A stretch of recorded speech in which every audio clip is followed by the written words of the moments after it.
Would you paint your face with poison to look like a goddess? Picture dawn at Hampton Court, 1544. A queen's skin smeared snow white with lead, lips glazed blood red with mercury. Servants hold their breath, her hands already tremble. Every stroke buys power and steals years. These weren't beauty routines. They were slow-motion suicides performed in silk. So why did the most powerful women in England choose death? Just to look divine? Before diving into these forgotten stories of vanity and suffering, if you enjoy learning about the hidden truths of history, consider hitting that like button and subscribing for more content like this. And please comment below to let me know where you're listening from. I find it incredible that we're exploring these ancient stories together from different parts of the world, connected across time and space by our shared curiosity about the past. The Tudor court wasn't just the seat of political power in 16th century England. It was a theater where appearance meant everything, where a queen's face became a canvas for displaying wealth, status, and divine favor. But beneath the porcelain perfection lay a horror story written in poison and pain, where beauty standards demanded such extreme sacrifice that death became an occupational hazard of royalty itself. When Henry VIII's daughters took their places on the throne, they inherited more than just political power. They inherited a beauty culture that had evolved into something monstrous, a system of cosmetic practices that would make a modern toxicologist weep. The pursuit of pale skin, crimson lips, and perfectly sculpted features had become an elaborate form of slow suicide, practiced daily by the most powerful women in England. Elizabeth Tudor learned these lessons before she could barely walk. Even as a young princess, she watched her stepmother Catherine Parr undergo the daily transformation that turned mortal flesh into royal perfection. The process began before dawn in chambers where teams of servants prepared cosmetic concoctions that would have been banned as chemical weapons in any sane society. White lead, mercury, arsenic, antimony. These weren't just cosmetics, they were instruments of torture disguised as beauty treatments. The foundation of Tudor beauty was the pursuit of skin so pale it appeared almost translucent. This wasn't simply fashion, it was political necessity. Pale skin signified noble birth, leisure, and distance from common labor. A queen who showed any hint of natural coloring risked being seen as common, as someone who worked outdoors like a peasant. So they painted themselves with ceruse, a mixture of white lead and vinegar, that created the porcelain complexion that became synonymous with royal beauty. But ceruse was death in a jar. Lead poisoning began almost immediately upon application. Hair fell out in clumps, teeth blackened and rotted from the inside.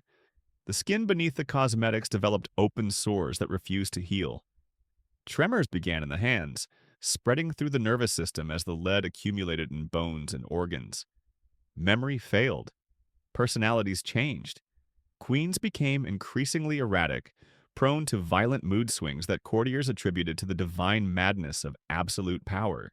Elizabeth I applied ceruse daily for over 40 years. By the end of her reign, witnesses described a woman whose face had become a mask, literally. The lead-based cosmetics had eaten away at her natural skin until only scar tissue remained beneath the daily applications of poison. She couldn't appear in public without her face paint because there was no longer a face to reveal, only the ravaged remains of flesh destroyed by decades of chemical warfare against her own body. The process of applying ceruse was itself a form of medieval torture. Queens woke at 4 in the morning to begin the 3-hour ritual that would make them presentable to their courts.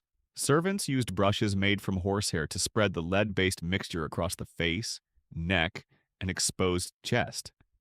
The cosmetics had to be applied in perfect evenness, without streaks or patches that might reveal the artificial nature of the perfection. But the white foundation was only the beginning. Tudor beauty demanded crimson lips that glowed like fresh blood against the ghostly pallor of poisoned skin. This required vermilion, a mercury-based compound that created the perfect shade of red while simultaneously destroying the nervous system. Queens who used vermilion daily developed tremors so severe they couldn't hold a wine goblet steady. Their speech became slurred. their minds clouded with the fog of mercury poisoning. The irony was devastating. These women painted themselves to appear more beautiful, more divine, more worthy of worship and adoration. But the cosmetics that created their otherworldly appearance also made them increasingly unstable, unpredictable, and ultimately unfit to rule. The very practices designed to enhance their royal authority gradually stripped away their capacity to exercise that authority effectively. Mary Tudor, Elizabeth's half-sister, represents perhaps the most tragic example of how beauty rituals destroyed the women who practiced them. Contemporary portraits show her with the typical Tudor complexion, pale as death with lips the color of fresh wounds. But Spanish ambassadors who saw her without cosmetics described a woman whose face was ravaged by smallpox scars, whose natural skin had been eaten away by years of lead poisoning, whose trembling hands could barely sign documents. Mary's desperate attempts to conceive an heir led her to even more extreme cosmetic practices. Court physicians prescribed beauty treatments that they claimed would increase fertility. She consumed powdered pearls dissolved in wine, believing that the calcium would strengthen her womb. She applied poultices made from crushed emeralds to her belly, convinced that the green stones would encourage pregnancy. When these failed, she turned to increasingly toxic substances, consuming mercury, lead, and arsenic in doses that would have killed a horse. The phantom pregnancies that tormented Mary's later years may have been caused partly by the cosmetic poisons accumulating in her system. Lead poisoning can cause abdominal swelling that mimics pregnancy. Mercury exposure can disrupt menstrual cycles and create false symptoms of conception. Mary spent months convinced she was carrying England's future heir, only to discover that the swelling in her belly was caused by the very cosmetics she applied to make herself beautiful enough to attract God's favor. But it wasn't just the queens who suffered under these beauty standards. The entire female population of the Tudor court participated in this slow-motion suicide pact. Ladies-in-waiting, duchesses, and even merchant wives who could afford such luxuries painted themselves with the same toxic substances, creating a generation of women whose beauty came at the cost of their lives. The preparation of these cosmetics became a specialized trade practiced by women who were essentially professional poisoners. They mixed lead with vinegar in precise ratios, added mercury to create different shades of red, and experimented with arsenic compounds to achieve the perfect, luminous glow that signified supernatural beauty. These cosmetic chemists guarded their recipes like state secrets, passing them down through generations of women who understood they were trafficking in death, but couldn't resist the profits that came from selling impossible beauty to desperate queens. The daily routine of a Tudor queen's beauty preparation reads like instructions for chemical warfare. After the Cyrus Foundation came the application of rouge made from mercury and animal fats, then kohl made from antimony and lead to darken the eyes. Lip stains created from cinnabar, a mercury ore so toxic that miners who extracted it rarely lived past 30. Each layer of cosmetics added another dose of poison to systems already overwhelmed by previous applications. The mirrors in Tudor palaces became instruments of self-deception. Queens gazed into polished silver or glass surfaces that reflected back images of porcelain perfection, while their bodies slowly died beneath the beautiful masks they wore. They saw alabaster skin and ruby lips, but they couldn't see the neurological damage, the organ failure, the cellular destruction that occurred with each application of their beloved cosmetics. Catherine of Aragon, Henry VIII's first wife, spent 30 years applying these toxic cosmetics before her marriage was annulled. Court physicians documented her declining health with clinical precision that reveals the systematic destruction caused by beauty rituals. Hair loss, tooth decay, tremors, memory problems, personality changes. The symptoms read like a medical textbook on heavy metal poisoning, but contemporary doctors attributed them to female hysteria, melancholy, or divine punishment for her failure to produce a male heir. The Spanish princess had brought her own cosmetic traditions from the Iberian Peninsula, mixing them with English practices to create beauty routines of unprecedented toxicity. Spanish ceruse contained higher concentrations of lead than English varieties, Spanish vermilion used mercury compounds so pure they could kill with a single application if mixed incorrectly. Catherine's beauty routine became a form of slow suicide that took decades to complete, but never failed to achieve its ultimate goal. When Anne Boleyn arrived at Henry's court, she initially resisted the extreme cosmetic practices that had destroyed her predecessors. Contemporary accounts describe her as preferring a more natural appearance, using fewer toxic substances and allowing some of her natural coloring to show through. But the pressure to conform to royal beauty standards proved irresistible. Within months of becoming queen, she had adopted the full range of Tudor cosmetic practices, painting her face with the same poisons that had slowly killed Catherine of Aragon. Anne's execution came before the cosmetics could complete their work of destroying her health. But witnesses at her trial noted the tremors in her hands, the slurred speech that marked the early stages of mercury poisoning. Her famous wit and intelligence, the very qualities that had attracted Henry's attention, were already beginning to fade under the chemical assault of royal beauty standards. Jane Seymour's reign as Henry's third wife revealed new horrors in the Tudor beauty arsenal. The pale, ethereal appearance that made her so attractive to the king required cosmetics even more toxic than those used by her predecessors.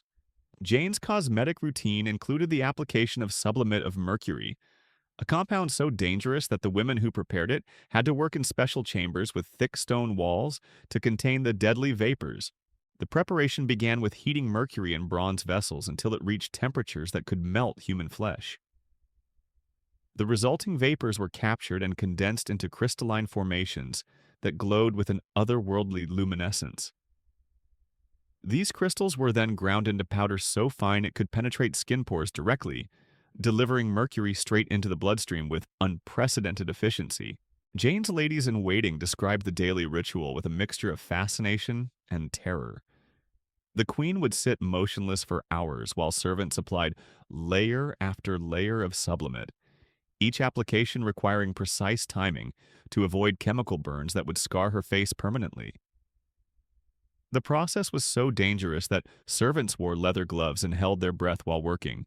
But Jane absorbed the full impact through her skin, breathing the residual vapors that lingered in her chambers long after the cosmetics were applied.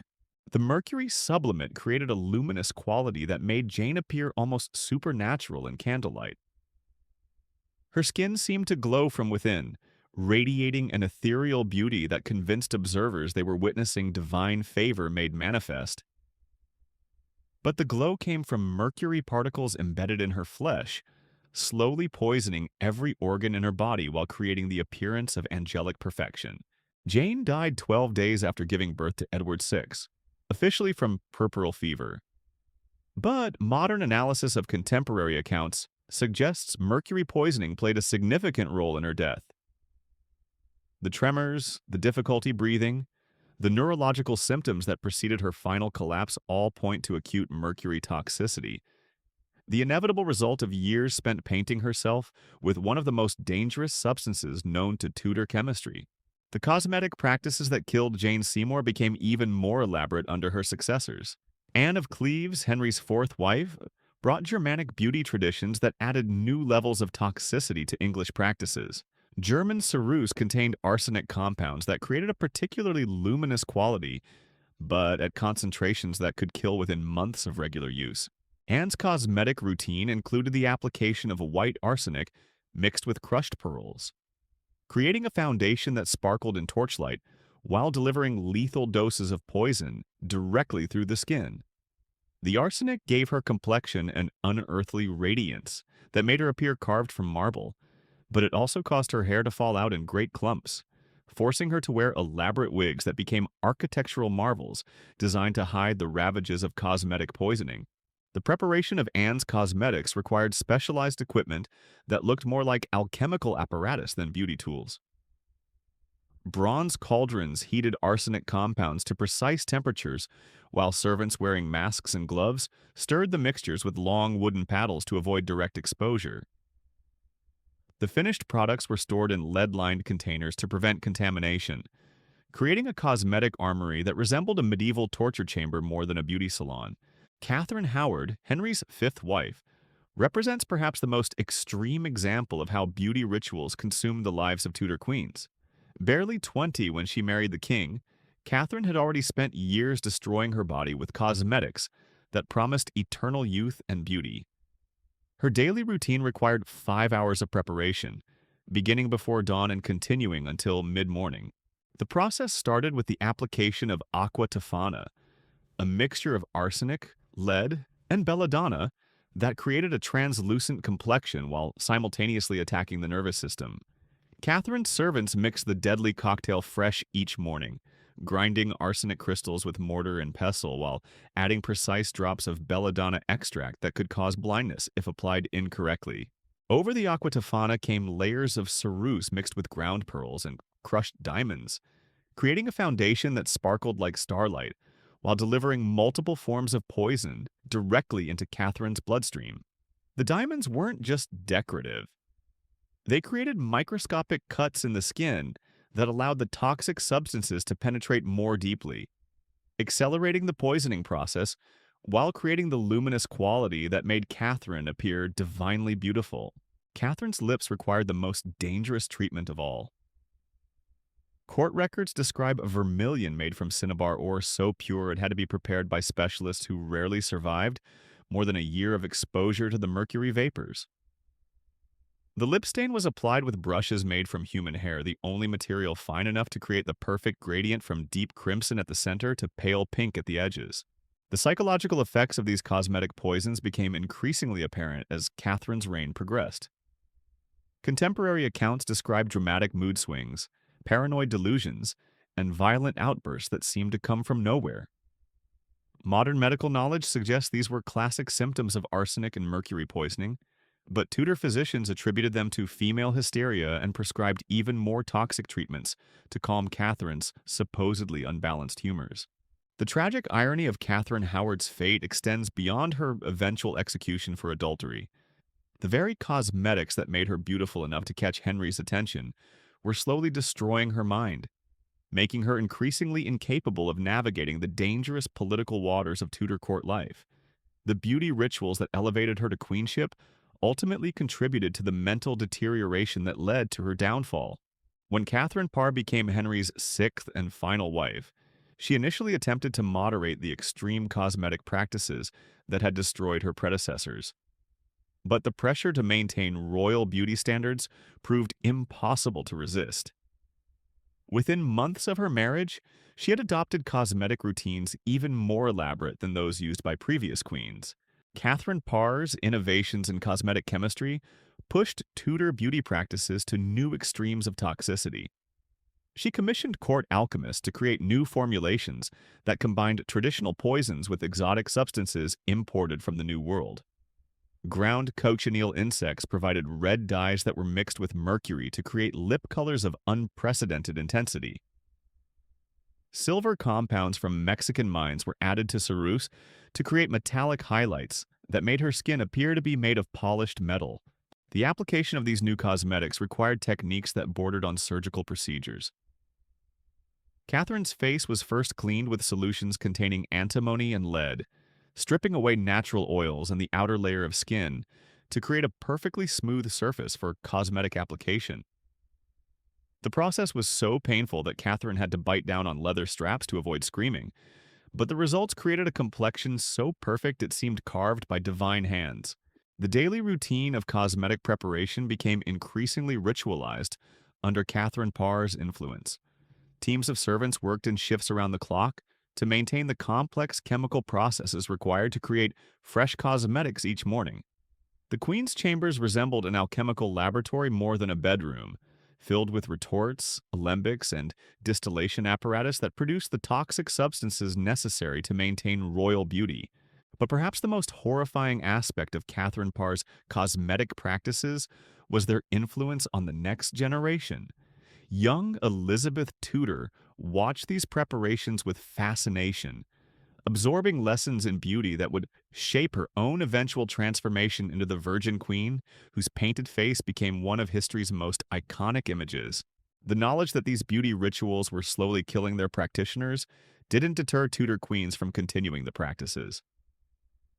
Court physicians documented the connection between cosmetics and declining health with clinical precision, but their warnings were ignored in favor of maintaining the appearance of divine perfection that royal status demanded. The cosmetic recipes used by Tudor queens were closely guarded state secrets, passed down through generations of court women who understood they were trafficking in death, but couldn't resist the power that came from controlling access to royal beauty. These women developed increasingly sophisticated methods for concentrating toxic substances, creating cosmetics of unprecedented lethality while maintaining the facade that they were simply enhancing natural beauty. The mirrors in Tudor palaces reflected back images that bore little resemblance to the natural faces beneath the cosmetic masks. Queens gazed at porcelain perfection while their bodies slowly died, creating a disconnect between appearance and reality that epitomized the delusional nature of absolute power. They saw goddesses in their reflections, but they were actually witnessing their own gradual transformation into beautiful corpses. The transformation of these queens into living artworks came at a cost that extended far beyond their own suffering. Their ladies-in-waiting, desperate to emulate royal perfection, began adopting diluted versions of the same deadly practices. Merchant wives saved for months to afford a single jar of ceruse. Young noblewomen begged their fathers for access to mercury-based cosmetics that would give them the ethereal glow they believed necessary for advantageous marriages. The beauty supply chain that fed this obsession created an entire underground economy built on human misery. Miners in the mountains of Spain and the Holy Roman Empire extracted cinnabar ore under conditions so dangerous that few survived more than 2 years of exposure. The mercury vapors in the mines created a workforce of living dead, men whose trembling hands and failing minds marked them as casualties in the war for royal beauty. Lead miners fared no better. The white lead essential for ceruse came from mines where workers developed the characteristic symptoms of plumbism within months. Pale skin, not from cosmetic application but from lead poisoning. Hair loss that left them looking like the skulls they would soon become. The irony was lost on no one who understood the process. Men died to provide women with the means to slowly kill themselves in pursuit of an impossible ideal. The preparation facilities where raw materials became royal cosmetics resembled medieval torture chambers more than beauty laboratories.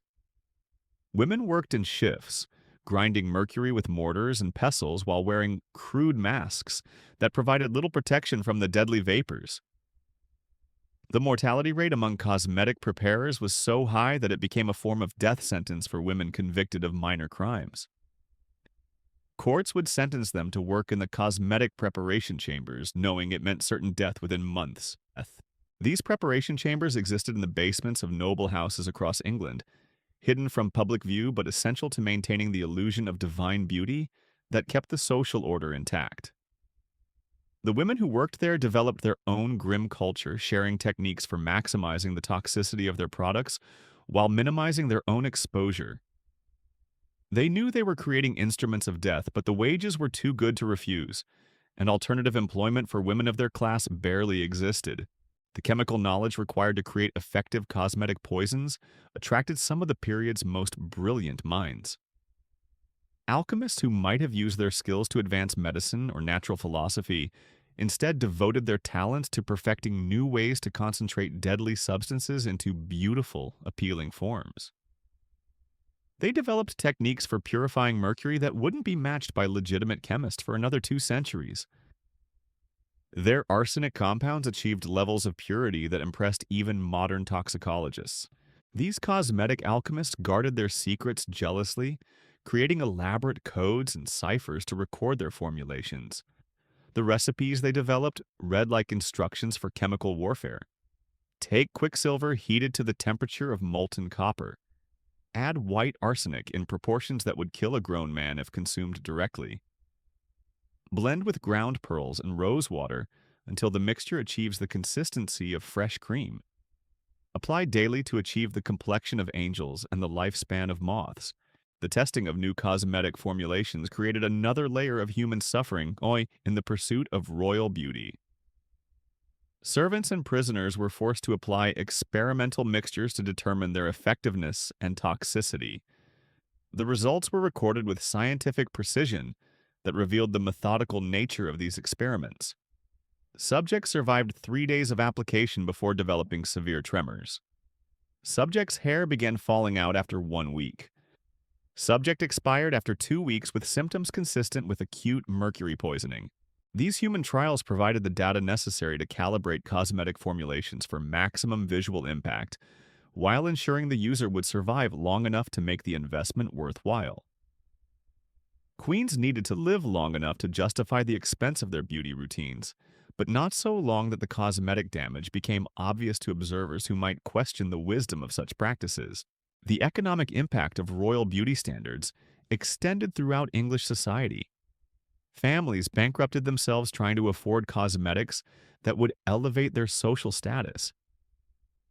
Young women died in pursuit of the pale perfection that might secure advantageous marriages.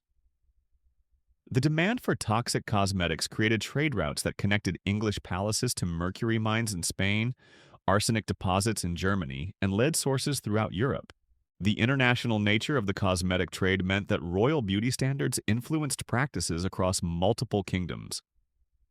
French queens adopted English ceruse techniques. Spanish princesses imported English vermilion recipes. German duchesses hired English cosmetic preparers to achieve the particular shade of deadly pallor that had become synonymous with royal authority. The exchange of cosmetic knowledge between courts created a pan-European culture of beautiful self-destruction. Diplomatic marriages between royal houses often included cosmetic exchanges as part of the dowry negotiations.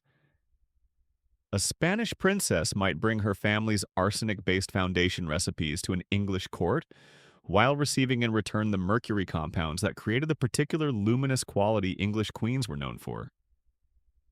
These cosmetic exchanges were treated with the same secrecy and importance as military alliance negotiations, because in many ways they were equivalent forms of power projection.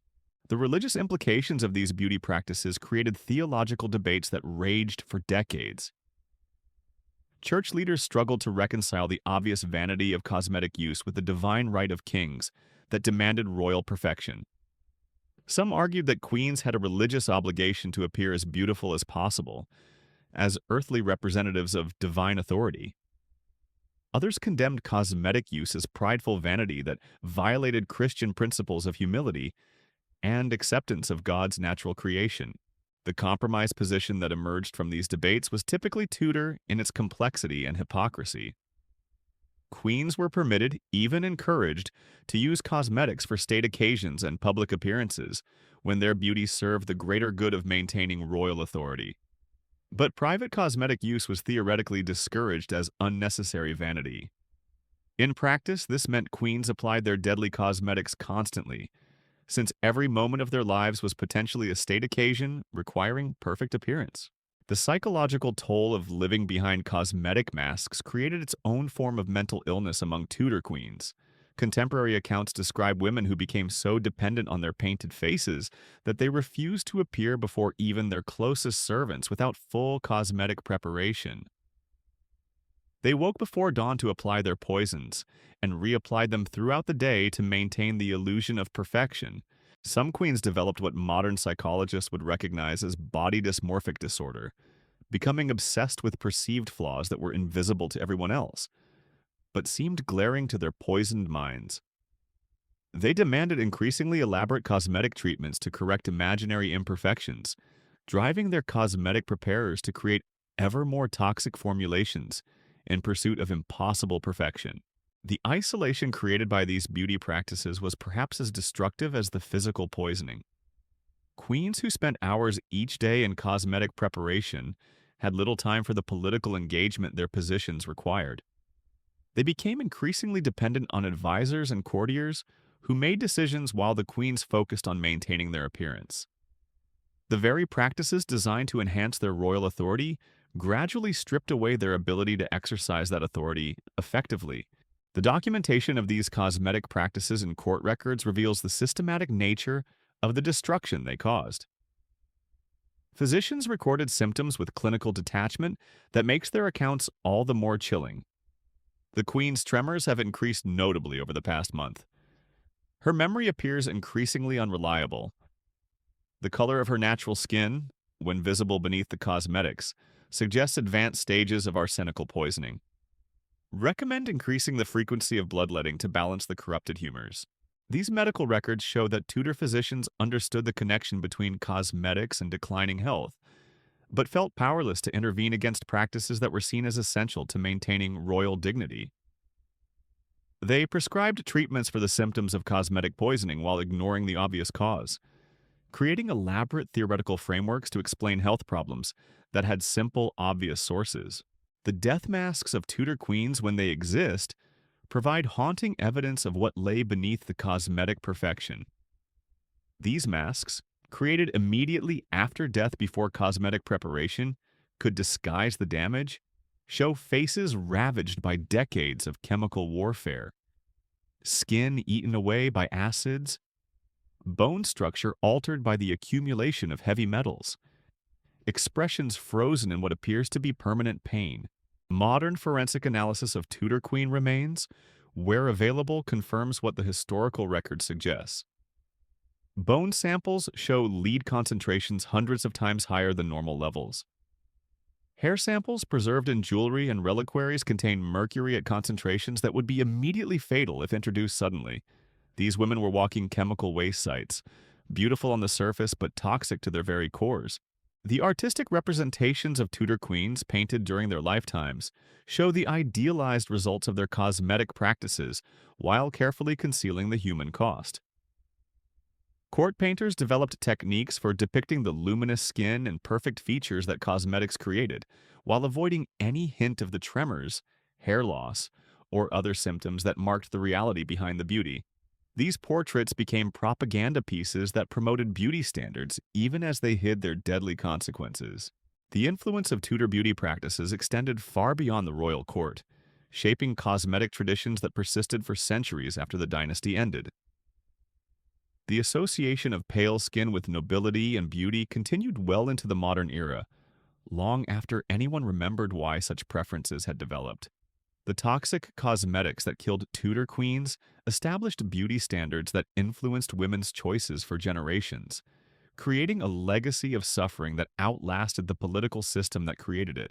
The irony of Tudor beauty culture was that it achieved exactly the opposite of its intended effect. Instead of creating goddesses worthy of worship and admiration, it produced damaged women whose increasing instability and erratic behavior undermined the very royal authority their appearance was meant to support. The more beautiful they became through cosmetic application, the less capable they became of fulfilling the roles their beauty was meant to enhance. The servants who witnessed these daily transformations developed their own understanding of the relationship between beauty and death. They saw queens apply cosmetics with the same ritualistic precision that priests used when administering last rites. They understood that each application brought their mistresses closer to death, but they were powerless to intervene in practices that were seen as essential to royal dignity and political stability. The cosmetic chambers where these transformations took place became shrines to impossible ideals, filled with the tools and substances necessary to maintain the illusion of divine perfection. These rooms, with their arrays of toxic cosmetics and specialized application tools, resembled alchemical laboratories more than beauty salons. They were factories for the production of beautiful corpses, staffed by women who understood they were participating in elaborate suicide rituals but had no choice but to continue. The legacy of Tudor beauty practices serves as a reminder that the pursuit of impossible perfection always comes at a cost, and that cost is usually paid by those least able to afford it. The queens who died from cosmetic poisoning were victims of a system that valued appearance over substance, image over reality, and temporary beauty over lasting health.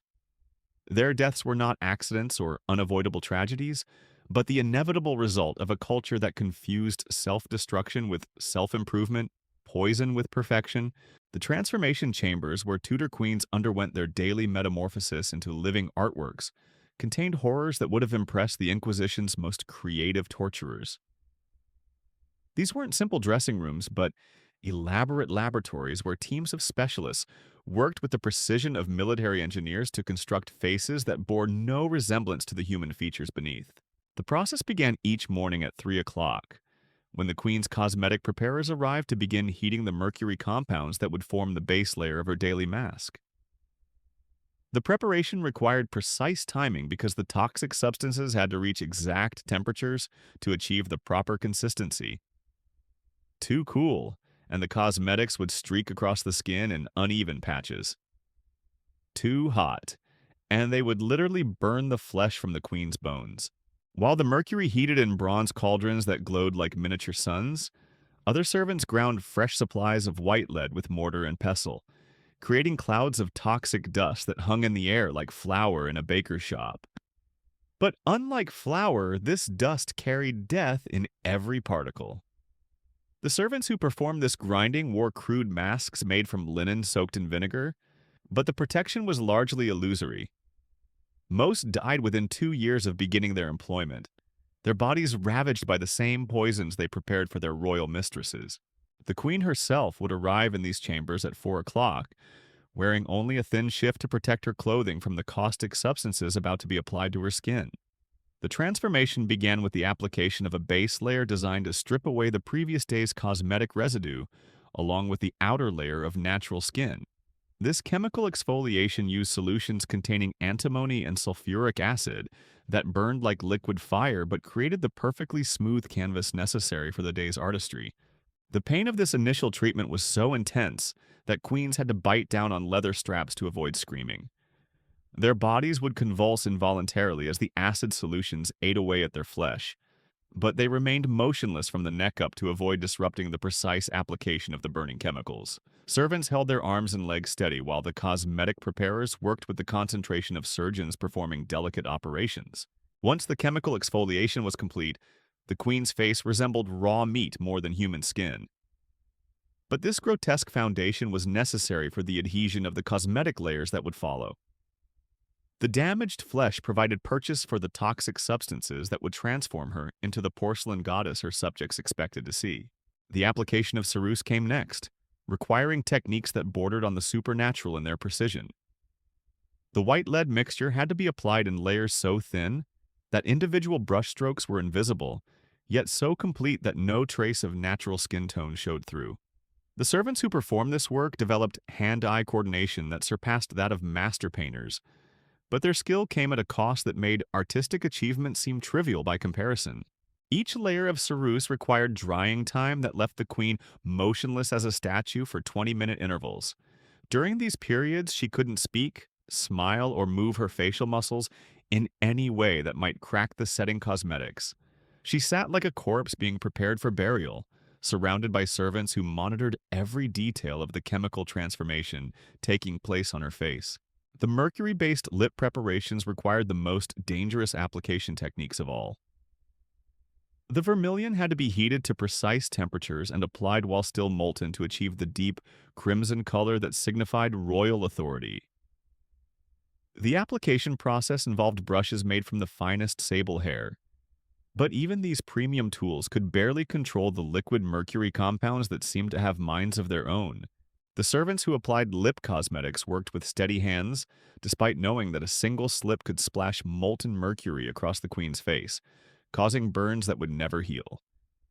They developed breathing techniques that minimized their inhalation of mercury vapors, but no amount of caution could completely protect them from the toxic effects of their work. Their hands trembled constantly from mercury poisoning, making their precise application work a daily miracle of determination over physical deterioration. The final stage of cosmetic application involved the creation of highlights and shadows using compounds that contained arsenic, antimony, and ground glass. These substances created the luminous quality that made Tudor queens appear to glow with inner light, but they also delivered concentrated doses of poison directly into the bloodstream through microscopic cuts created by the glass particles. The application of these final touches required tools that resembled surgical instruments more than cosmetic brushes. Tiny knives were used to create precise lines of highlighting material, while miniature spatulas spread shadow compounds with the accuracy demanded by architectural drawings. The servants who performed this work wore magnifying lenses to see details invisible to the naked eye, creating facial art that surpassed anything produced by contemporary painters.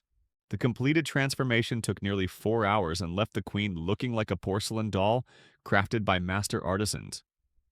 Her skin appeared to be made of polished marble, her lips seemed carved from ruby, and her eyes glowed with an otherworldly light that convinced observers they were witnessing divine perfection made manifest. But beneath the cosmetic perfection, her body was being systematically destroyed by the very substances that created her beauty. The psychological effects of this daily transformation were as devastating as the physical poisoning. Queens who underwent these rituals began to lose track of their natural appearance, becoming so dependent on their cosmetic masks that they forgot what they actually looked like without them. Some refused to look in mirrors unless fully prepared, while others became obsessed with their reflections, staring for hours at the artificial perfection staring back at them. The maintenance of these cosmetic creations required constant vigilance throughout each day. Queens couldn't eat solid food because chewing might crack their lip cosmetics. They couldn't laugh heartily because animated expressions might disturb the delicate layers of face paint. They couldn't cry because tears would create streaks in the ceruse that would reveal the damaged skin beneath. The social restrictions imposed by these beauty requirements gradually isolated queens from normal human interaction. They became living statues, beautiful to behold but incapable of the spontaneous expressions that make human connection possible. Their relationships with family, advisors, and subjects became increasingly formal and distant as the requirements of cosmetic maintenance took precedence over emotional authenticity. The documentation of daily cosmetic expenses reveals the staggering financial cost of maintaining royal beauty. A single day's application of cosmetics cost more than most families earned in a year. The exotic substances required for the most effective formulations had to be imported from across Europe and beyond, creating trade relationships that existed solely to supply the materials necessary for royal self-destruction. The mercury used in Tudor cosmetics came primarily from mines in Spain, where entire communities existed to supply the deadly substance to European courts. The miners who extracted cinnabar ore rarely lived past 30, but the profits from royal cosmetic contracts made their deaths financially worthwhile to the mine owners. These communities became sacrifice zones where human life was considered an acceptable cost for maintaining royal beauty standards. Lead for ceruse came from mines throughout England and continental Europe, creating a network of extraction sites that resembled hellscapes more than commercial operations. The workers who mined white lead developed characteristic symptoms that made them easily identifiable. Their pale skin, hair loss, and trembling hands marked them as casualties in the war for royal perfection, but their suffering was considered a necessary price for maintaining the social order that kept everyone in their proper place. The arsenic compounds used for luminous highlights came from even more exotic sources. Some arrived from mines in the Ottoman Empire, carried by traders who understood they were trafficking in death but found the profits irresistible. Others came from alchemical laboratories where scholars who might have advanced human knowledge instead devoted their talents to perfecting new ways to concentrate deadly substances into beautiful, appealing forms. The transportation of these toxic materials created its own network of human suffering. Ship crews who carried mercury compounds often died from vapor exposure during ocean crossings. Wagon drivers who transported arsenic compounds through European trade routes developed poisoning symptoms that left them incapable of other work. Even the merchants who sold these substances to royal courts showed signs of chronic exposure that marked them as participants in a trade that consumed everyone it touched. The storage of cosmetic materials in royal palaces required specialized facilities that resembled military arsenals more than beauty supply rooms. Lead-lined containers protected servants from direct exposure to the most dangerous substances, while elaborate ventilation systems attempted to remove toxic vapors from preparation areas. But these precautions were largely ineffective, and the cosmetic storage areas became known as places where servants were sent to die slowly but profitably. The quality control of cosmetic materials involved testing procedures that would have impressed modern pharmaceutical companies. Samples of each batch were tested on prisoners and servants to determine their toxicity levels and visual effects. The results were recorded with scientific precision that revealed the systematic nature of these experiments in human destruction. The most effective cosmetic formulations were those that balanced maximum visual impact with survivability periods that justified their cost. Queens needed to live long enough to make their beauty investment worthwhile, but not so long that the accumulating damage became visible to observers who might question the wisdom of such practices. The optimal formulations created stunning visual effects while ensuring death occurred gradually enough to be attributed to natural causes or divine will. The international exchange of cosmetic knowledge between royal courts created a competitive environment where each kingdom tried to develop more effective beauty techniques than their rivals. French queens attempted to outshine English royalty through superior arsenic formulations. Spanish princesses competed with Italian duchesses through innovations in mercury application. German courts hired the most skilled cosmetic preparers away from their competitors through salary offers that reflected the life and death nature of their work. These cosmetic competitions drove technological advances that pushed the boundaries of chemical knowledge. Court alchemists developed new purification techniques that created substances of unprecedented purity and toxicity. They invented application methods that delivered poisons more efficiently into royal bloodstreams. They created preservation techniques that kept deadly cosmetics stable during long sea voyages between allied courts. The diplomatic implications of cosmetic exchange created treaty negotiations that included beauty clauses alongside military and trade agreements. Royal marriages might include provisions for sharing cosmetic recipes between allied houses. Peace treaties sometimes contained agreements about cosmetic material supplies that were considered as important as grain or weapon shipments. The religious establishment struggled to address the obvious contradictions between Christian teachings and cosmetic practices that amounted to elaborate suicide rituals. Some theologians argued that royal beauty was a form of divine service that justified any means necessary to achieve it. Others condemned cosmetic use as prideful vanity that violated God's natural creation. The debates raged for decades while queens continued dying from the practices being debated.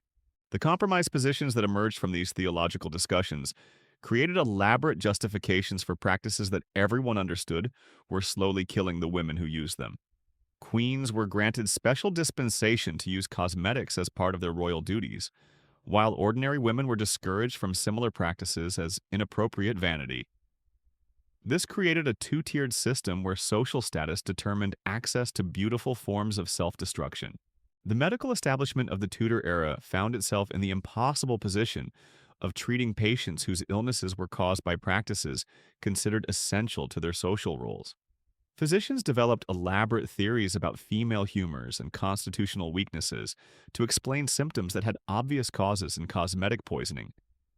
They prescribed treatments that addressed symptoms while carefully avoiding any suggestion that cosmetic practices themselves might be problematic. The documentation left by court physicians reveals their frustration with treating conditions they understood but couldn't address directly. Their private correspondence includes detailed descriptions of cosmetic-related health problems, alongside careful disclaimers about the necessity of maintaining royal appearance standards. They knew they were watching their patients commit slow suicide, but professional survival required them to pretend otherwise. The training of new physicians included instruction in recognizing and treating cosmetic poisoning symptoms without ever acknowledging their actual cause. Medical students learned to identify mercury poisoning as nervous disposition and lead poisoning as melancholic temperament. This medical doublespeak allowed doctors to provide some treatment, while avoiding the political danger of criticizing practices essential to royal authority. The pharmaceutical preparations used to treat cosmetic poisoning often contained the same substances that were causing the problems in the first place.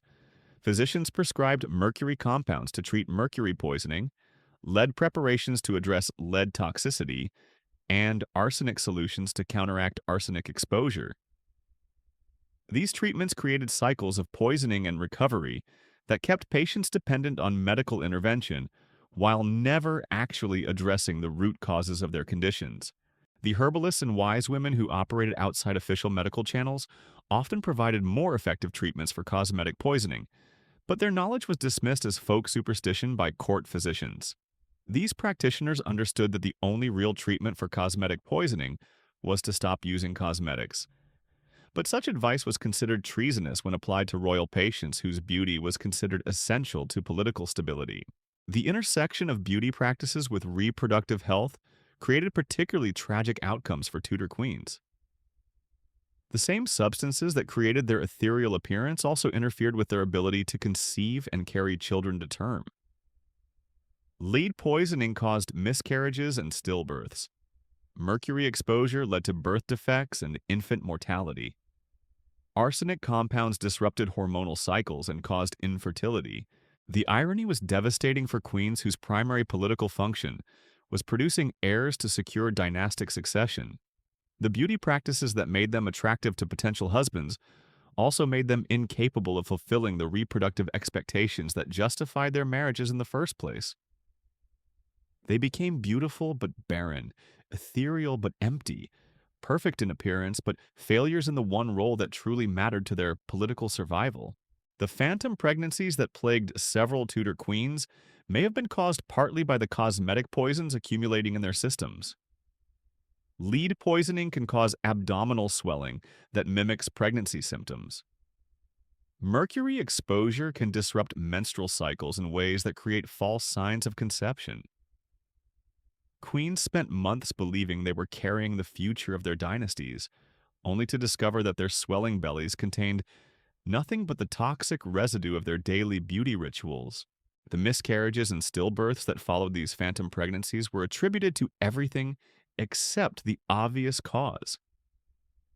Court physicians blamed divine displeasure, astrological influences, and female constitutional weakness while carefully avoiding any mention of the cosmetic practices that were the most likely explanation for reproductive failures. Queens underwent elaborate purification rituals and consumed additional toxic substances in attempts to cleanse their wombs of imaginary impurities while ignoring the real poisons circulating in their bloodstreams. The children who survived birth to cosmetically poisoned mothers often showed signs of developmental problems that reflected their prenatal exposure to toxic substances. Some were born with physical deformities. Others displayed learning difficulties or behavioral problems that marked them as casualties of their mother's beauty obsessions. But these problems were rarely connected to cosmetic practices, and the cycle of poisoning continued into the next generation. The wet nurses employed to feed royal infants were often selected based on their own cosmetic practices, under the theory that beautiful nurses would transfer their aesthetic qualities to the children they fed. This created situations where infants received toxic substances through breast milk from nurses who were themselves being slowly poisoned by beauty treatments. The resulting health problems in royal children were attributed to everything except the most obvious cause. The toy and clothing industries that served royal children adapted their products to accommodate the reality of cosmetically poisoned mothers. Dolls were made with the pale faces and ruby lips that reflected current beauty standards, teaching young girls to aspire to appearance ideals that would eventually kill them. Children's clothing was designed to accommodate the physical limitations of mothers whose cosmetic poisoning made normal movement difficult. The education of royal daughters included instruction in cosmetic practices that began before they could properly hold a brush. Young princesses learned to sit motionless during cosmetic application, to breathe shallowly to avoid disturbing face paint, and to speak carefully to prevent cracking their lip preparations. These lessons in beautiful self-destruction began in childhood and continued until death, creating generations of women who never knew life without the daily application of deadly substances. The coming-of-age ceremonies for royal daughters included the presentation of their first full cosmetic kit, complete with the toxic substances that would define the rest of their lives. These ceremonies celebrated the transition from protected childhood to dangerous adulthood, marking the moment when young women joined the ranks of the beautifully dying. Parents who loved their daughters presented them with instruments of slow destruction, wrapped in silk and blessed by priests who understood the implications of their benedictions. The marriage negotiations for royal daughters included detailed discussions of cosmetic practices and their associated costs. Potential husbands evaluated not just the political advantages of proposed matches, but also the financial burden of maintaining wives whose beauty requirements could bankrupt smaller kingdoms. The most sought-after brides were those whose families had perfected cosmetic techniques that created maximum visual impact at sustainable cost levels. The wedding preparations for royal daughters involved cosmetic treatments so extreme they often required months of recovery time. Brides underwent intensive beautification procedures that left them temporarily incapacitated, but ethereally lovely for their wedding ceremonies. Some marriages had to be postponed because brides were too damaged by pre-wedding cosmetic treatments to stand upright during their ceremonies. The honeymoon periods for royal marriages often coincided with the bride's recovery from wedding cosmetic treatments. New husbands found themselves married to women who couldn't eat solid food, speak normally, or engage in physical intimacy because their beauty preparations had left them in states approaching invalidity. The most beautiful brides were often the least functional wives, creating marriages that began with disappointment and continued with gradual disillusionment as the costs of maintaining ethereal beauty became apparent. The household management skills required to maintain cosmetically dependent wives created new categories of domestic expertise. Husbands had to learn to manage teams of cosmetic preparers, toxic material suppliers, and medical attendants whose services were essential to maintaining their wives' appearance and basic survival. The most successful royal marriages were often those where husbands developed administrative skills that allowed them to efficiently manage their wives' beauty requirements while maintaining their own political responsibilities. The inheritance laws governing cosmetic materials and preparation techniques created new categories of valuable property that had to be transferred between generations. Mothers left daughters not just jewels and land, but also recipes for deadly cosmetics and contracts with skilled preparers whose services were essential to maintaining family beauty standards. These cosmetic inheritances were often more valuable than traditional dowries because they provided access to the specialized knowledge necessary for social survival. The guild systems that regulated cosmetic preparation developed their own hierarchies and training programs that resembled military organizations more than trade associations. Master cosmetic preparers guarded their secrets jealously, passing advanced techniques only to apprentices who proved their dedication through years of exposure to toxic substances.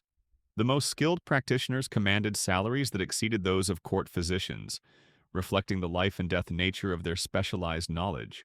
The international trade in cosmetic materials created diplomatic relationships that existed solely to maintain access to the toxic substances essential for royal beauty. Treaties were negotiated, wars were fought, and alliances were formed based on the need to secure reliable supplies of mercury, lead, and arsenic. The pursuit of royal beauty became a driving force in European politics, influencing everything from exploration routes to colonial policies. The technological innovations driven by cosmetic requirements often advanced human knowledge in unexpected ways. The purification techniques developed for cosmetic mercury led to improvements in metallurgy and chemistry. The precision application methods created for face painting influenced developments in fine arts and engineering. The preservation techniques for toxic cosmetics contributed to advances in alchemy and early pharmaceutical science. But these technological advances came at human costs that made their benefits seem trivial by comparison.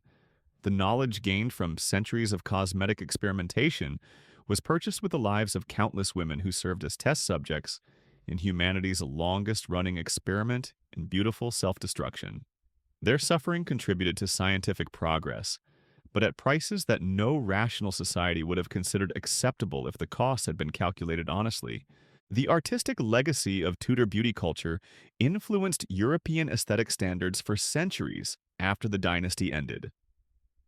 The pale skin and ruby lips that killed Tudor queens became idealized beauty standards that shaped fashion, portraiture, and cultural expectations long after anyone remembered why such preferences had developed. The toxic cosmetics that destroyed individual women created beauty standards that influenced countless others, spreading the damage across generations and continents. The psychological legacy of Tudor beauty practices created cultural associations between suffering and beauty that persisted well into the modern era. The idea that true beauty required sacrifice became embedded in European culture, creating expectations that women should endure pain and risk health in pursuit of aesthetic ideals. The Tudor queens who died from cosmetic poisoning became martyrs to impossible standards that continued claiming victims long after their deaths. As we step back from the poisoned mirrors of Hampton Court Palace, the ghostly faces of Tudor queens still haunt those gilded chambers. Their portraits hang in museums today, pale as death with lips the color of fresh blood. But we see them differently now. Those ethereal complexions that once symbolized divine perfection reveal themselves as maps of suffering, each luminous highlight marking another dose of poison absorbed into failing bodies. The women who painted themselves to death in pursuit of impossible beauty weren't monsters or fools. They were human beings trapped in a system that confused self-destruction with self-improvement, that demanded the sacrifice of life itself to maintain the illusion of perfection. Elizabeth de Stures, Catherine Parr, Mary Tudor, and countless others paid the ultimate price for beauty standards that literally consumed them from within. Their legacy extends far beyond the Tudor dynasty. The pale skin ideals that killed these queens influenced European beauty standards for centuries. The association between suffering and beauty that they embodied still echoes in modern culture. Every time we see someone endure pain or risk health for aesthetic perfection, we're witnessing the ghost of Tudor beauty culture still claiming victims. Perhaps the most haunting truth is that these women achieved exactly what they sought. They became timeless, ethereal, unforgettable. Their painted faces stare down at us from gallery walls, beautiful and terrible, reminding us that the pursuit of perfection always demands payment. In their case, they paid with everything they had, leaving behind only portraits of porcelain perfection and graves that still contain traces of the poisons that made them legendary. The Tudor queens got their immortality, but the price was mortality itself. Their beauty killed them, but their deaths gave them the eternal life they craved. In the end, they became exactly what they painted themselves to be: perfect, untouchable, and forever dead.